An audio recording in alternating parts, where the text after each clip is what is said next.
আয়নাঘরের অস্তিত্ব স্বীকার করল র্যাব, সেই সঙ্গে নির্যাতিত পরিবারগুলোর কাছে ক্ষমাও চাইলেন বাহিনীটির মহাপরিচালক।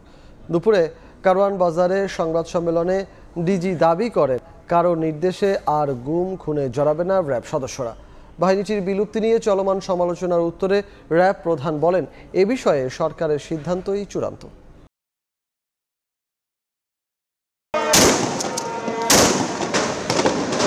জুলাই আগস্টে ছাত্র জনতার অভ্যুত্থানে আইন শৃঙ্খলা রক্ষাকারী বাহিনীর ভূমিকা নিয়ে প্রশ্ন ছিল শুরু থেকেই। ক্ষমতাচ্যুত আওয়ামী লীগ সরকারের নির্দেশে গুম খুন সহ তালিকা করে করে আয়নাঘরে নির্যাতন চালানোর অভিযোগও আছে র্যাবের বিরুদ্ধে। মহাপরিচালক অপারেশন অভ্যুত্থানের পর সব সংস্থার মতো র্যাবের নেতৃত্বেও পরিবর্তন আনে অন্তর্বর্তী সরকার। সম্প্রতি কি কাজ করল র্যাব, কতটুকুই বা তাদের উপলব্ধি হলো অতীত নিয়ে, সেসব নিয়েই কারওয়ান বাজারে গণমাধ্যমে কথা বলেন এলিট ফোর্সটির মহাপরিচালক।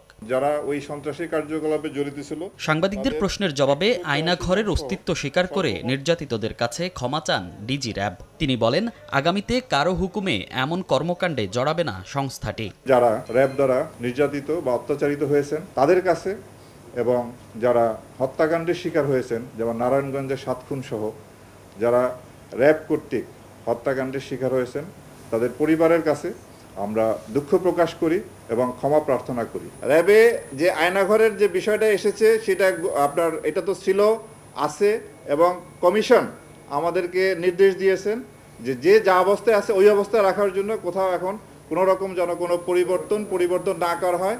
অ্যাকর্ডিংলি আমরা ঠিক ওইভাবেই রেখেছি যা যেভাবে ছিল অতীতে। উত্তাল জুলাইয়ে আন্দোলন দমাতে হেলিকপ্টার থেকেও গুলি ছোঁড়ার অভিযোগের দায় আছে র্যাবের কাঁধে। এসব কাজে জড়িতদের চিহ্নিত করে ব্যবস্থা নেয়ার কথা জানান মহাপরিচালক। বলেন, বাহিনীটি নিয়ে অধিকতর তদন্তে সহায়তায় প্রস্তুত তারা। হেলিকপ্টারের বিষয়ে আপনার হাইকোর্টে, মহামান্য হাইকোর্টে একটি রিট আছে, এই সংক্রান্তে ফৌজদারি মামলাও রুজু হয়েছে। আন্তর্জাতিক অপরাধ ট্রাইব্যুনালও এটা অনুসন্ধান করছে। আমরা আশা করব এই সমস্ত অনুসন্ধানের মাধ্যমে প্রকৃত সত্য বের হয়ে আসবে।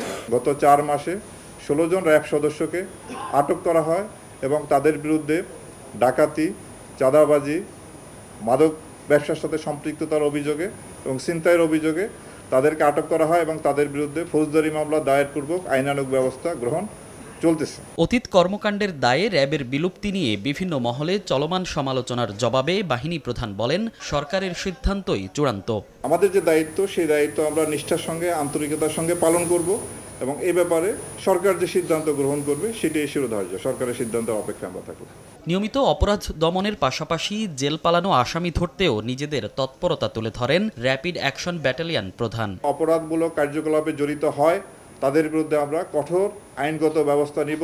মনির হোসাইন, সময় সংবাদ, ঢাকা।